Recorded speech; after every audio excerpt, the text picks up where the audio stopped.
Okay, so I'm back again talking about Jeffrey Epstein, whatever the fuck his name is. I know he's Jewish, I think, so that doesn't sound like a Jewish name, but we'll call him Frankenstein in this video because I don't like, if you watch the first part of the video, the audio was kind of unclear, so I wanted to create that second part. This is the third part to it.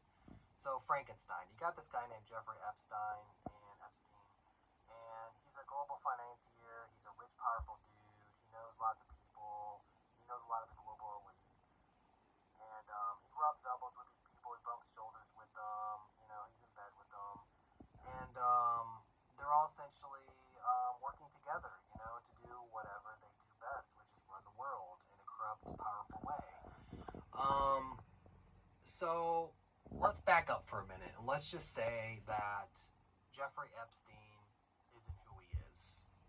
Okay, let's just say like he's just a normal dude who is going about his way. He taught at the school. He rubbed elbows with this guy named Robert Maxwell, who's this wealthy dude who owns like this whole media empire, kind of like Rupert Murdoch.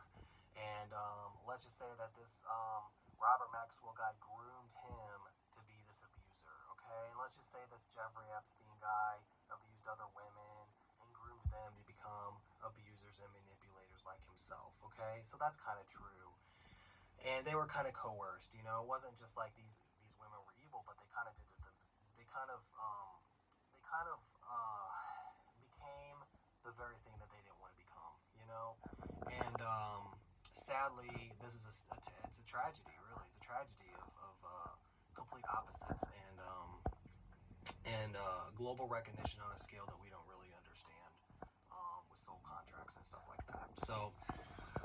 Um, so you got this guy named Jeffrey Epstein, right? He's a normal dude for the most part. He taught math, I think, and he's not really that smart. I mean, he's not like your Bill Gates or your Elon Musk or really intelligent people. For the most part, these people aren't really that intelligent. They're just kind of deemed as intelligent. But there's been more intelligent people in the world that we've seen prior to any of these people. And Jeffrey Epstein is not one of them. He's a con man. He's a manipulator, and he blackmailed people into getting information and knowledge from other global elites, so that the global elites who used him to get the information from these other global elites, they used him like a pawn. Okay, so let's back up for a minute and let's just say that this was not the whole strategy or idea of these global elites in the first place.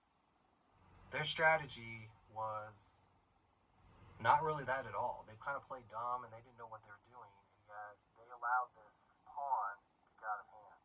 Okay, and so these other global elites found out about it. They found out about this Epstein guy, um, and how they found out about it was because they manipulated their power and abused their power so much that it went unchecked. I.e., for example, these victims. These victims came forward. They're just normal people like you and me, these women, every day. They just wanted to live normal lives. They wanted to become models. They wanted to become massage therapists.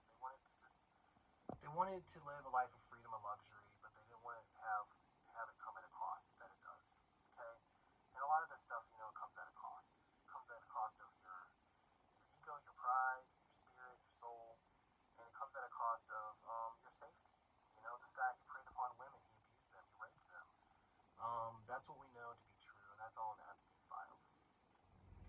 These people, these global elites, a lot of those people are in their presidents, past presidents, CEOs of corporations, politicians, government officials, scientists, leaders of nations, leaders of high-powered seats that we know of. And yet, there are people who are above all these people that we don't even know about, who are running the world. Some would say the spawn of Satan itself. So that's for another day, though. But what we have going on here is we got this Jeffrey Epstein guy, okay? And he's rich and powerful, and he's a pawn used by these global elites, okay? So let's just back up for a minute and say that this isn't true.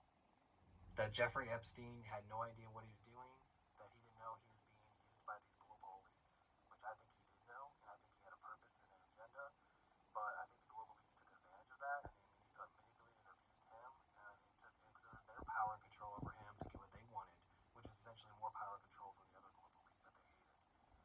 Okay, this all sounds kind of crazy, but I think this is kind of what it is. And correct me if I'm wrong. I mean, some of you will chime in the comments below. Correct me if I'm wrong. You know, give me your take on it. Let me know what you think about Jeffrey Epstein. Who you think he was?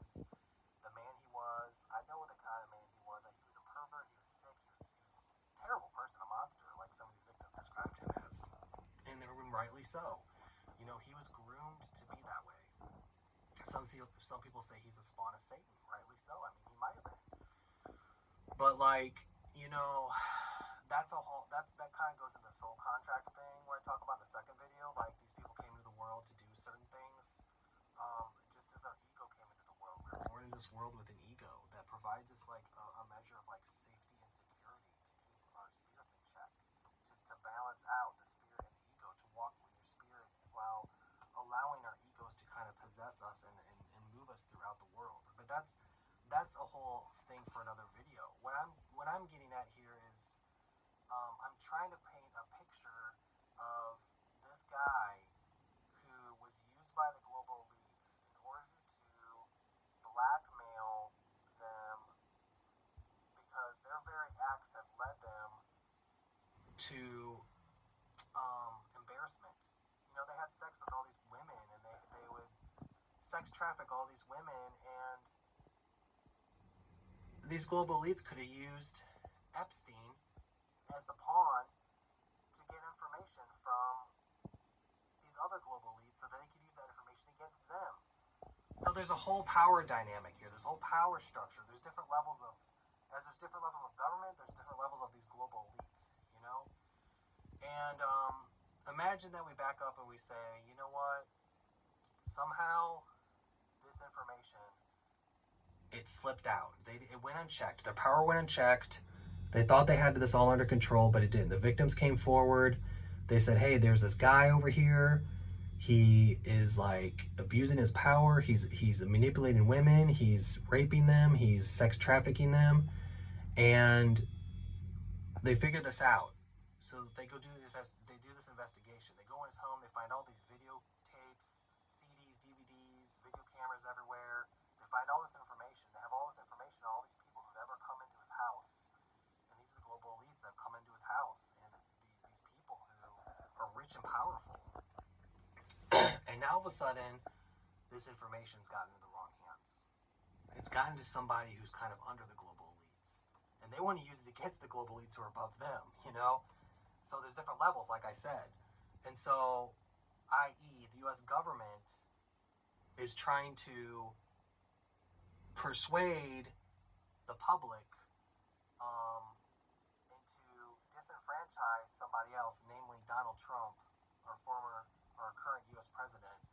They're trying to use this information to oust his power, to get him out, you know, because they want someone else in power that can control and do their agenda better than what he's doing right now. This is my theory. This is my theory. I know it sounds crazy, but like this information, the Epstein files, was leaked. It got out. They know it now. U.S. Congress has it. They know every name that's in that book. They know every name that's in those files. Who's ever gone to his house, on his boats, his yachts, his island, his parties, everything.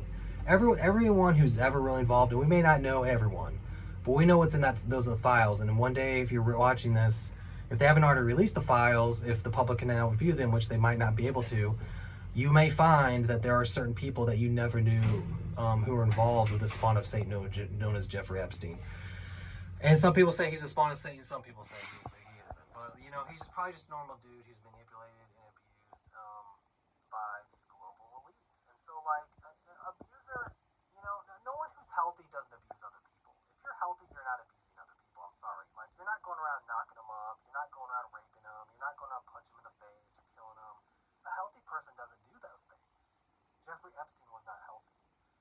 You know, you can argue with me all day you want, but, you know, a healthy dude doesn't go around knocking up, like, 12-year-old girls. You know, he doesn't go around knocking up, like, all these women and coercing them and blackmailing them in order to get other women. And I think that's what he did. He coerced other women, he blackmailed them so that they would get other girls in there, and so they could sell those girls and sex traffic those girls to the global elite. and then eventually blackmail those global elite because he had them all on his video cameras, and they would get information from them by blackmailing these girls, and then they would like use that against them in order to get information or power and knowledge or money or whatever. So that's kind of my theory on this. That's the part three. But I want to take a further step back and say that this power went unchecked. So now we have these files, right? These Epstein files. And so, like, what you'll find is they're now using this against themselves. They're now using, the global elite are now using this against another power dynamic, against another level of the global elites. And they're wanting to oust this power so that they can take control. And so it's kind of interesting, we live in this world, like, everyone's vying for power, on the chessboard, so to speak. Everybody wants their own power play. They want to be able to control and dominate. And I think that's kind of like, what kind of energy is that? That's not a good energy. That's not a good vibe. It's sort of like, it's kind of demonic, wouldn't you say? It's kind of demonic, It's bad energy. It's a low grade, low vibe energy, fearful, anxious, depressive, repressive.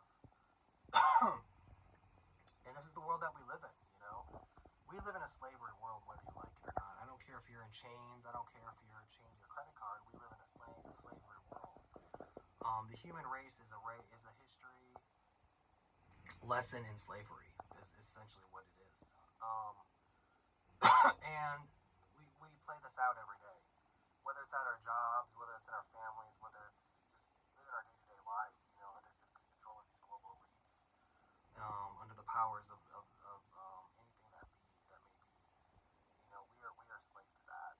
And you can look anywhere. I mean, this is in the history books. This is in the Bible. This is in every form of literature, every form of transcendent material, knowledge, literature out there.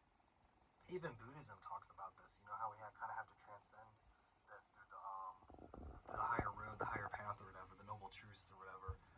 So anyway, I'm digressing, but that's basically like my take on all of this. And somehow this information got leaked out, which was what pretty much the witnesses, the victims, leaked this information out. They came forward, and because what happened is the power of their spirit came forward, and they said, look, we're not taking this abuse. See, love is a greater force than this low-grade, low-vibe, demonic-ass behavior that all these global elites have been demonstrating pretty much since the dawn of time. So, like, love is a greater force than all of this. And I want you to all know, watching this, like, if you're a victim of sexual abuse, of perpetuating abuse, whether it be domestic violence, sexual abuse, rape, homicide, whatever, if you're a victim of any of that stuff, or you've seen it happen, get help. And know that you have the spirit inside of you to overcome all that. And that's what these women did, is they got together and they said, we're not taking this. We will go to our graves with this knowledge, information, to put this person behind bars, Jeffrey Epstein, which he was behind bars and he now killed himself, quote unquote, which I think the global elite killed him. But they came together and they vowed to say, hey, you know what, this information, this knowledge needs to get out there. We can't allow this evil to overcome good, essentially. And that's what the story is all about. And so that goes back to the soul contracts, where these people are in a power play, they're in a story to overcome this evil in this world, and that was kind of their story, and it's a great story, it's a sad story, but it happened, and we're living that out in real time, and that's just a magnificent thing, that we're living through this, and that we can see this happen. And so it goes back, is Jeffrey Epstein an evil person? I think Jeffrey Epstein, he did a lot of evil things, but he had values, and his values were like, they were kind of like, depending on your perception, I think he really did an A-grade job participating in his soul contract. His soul contract was probably to like come in here and maybe do good in the world, but he kind of manipulated that a little bit. And this is all very strange if you think about it, because you're saying like this guy came in the world and he was supposed to do bad and evil, and like it depends on your perception. a lot of these victims, they're stronger people now. I believe that these victims, these women, can confront almost anything now that they've been through. I mean, like I can't imagine going through all that. That's horrible. Like it just sends shivers up my spine. That they went through all that, and that's terrible. And I wish them the best, and I hope that they get the therapy they need, the help that they need, because that is just one hell of a ride. That I would never want anyone to go through that abuse or that just terribleness, that they've endured at the hands of Jeffrey Epstein and these global elites. So what can be said in the last few minutes here that I want to explain? I'm working night shift tonight. I'm about to go on my lunch. It's in November 2025. I apologize if this video comes out later. We do have more information about this case. We do have more knowledge about what is going on, what's taking place, and I just wanted to make this video because it's all very fascinating. I've been reading up on this. I've been watching YouTube videos on it, hearing different sides, looking at news stories from it, listening to it all. It's all just very fascinating and evil and messed up and twisted. And it's very eye-opening. And so I created this video myself. Sorry, I got this cough going on. I created this video to showcase to you all what I think is going on intuitively. This is from my intuition. So, I believe my intuition has a say-so, and I believe that my intuition, my gut feeling is usually right. And so, like, if it's not right, I think it's a good theory, and I think that it sticks pretty well, and it's an interesting story, which, bottom line, at the end of the day, this is all just a story. This video is a story. This whole case of Jeffrey Epstein and his victims, it's a story. It's a story and a lesson in humanity, that we are vulnerable people. We are walking on this world, we're walking on this planet, we're spirits in human bodies, we make mistakes, we grow from that, we learn, and we have a choice to do what's right. To do what's right. To do what's good and noble and peaceful. And we can tear people down, we can abuse them, we can exert our control over them, but at the end of the day, love wins. And at the end of the day, like, we have to be confronted by the terrible deeds that we do, and we have to learn and grow from that. And this is all just one big story, the story of one man versus a global elites versus many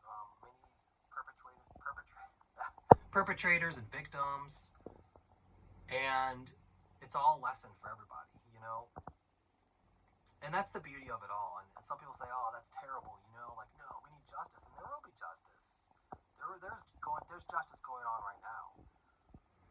And I hope you enjoyed this YouTube video here, and I hope that you're watching it thinking, like, man, I really would like to dive more deep into this. And you should dive more deep into it.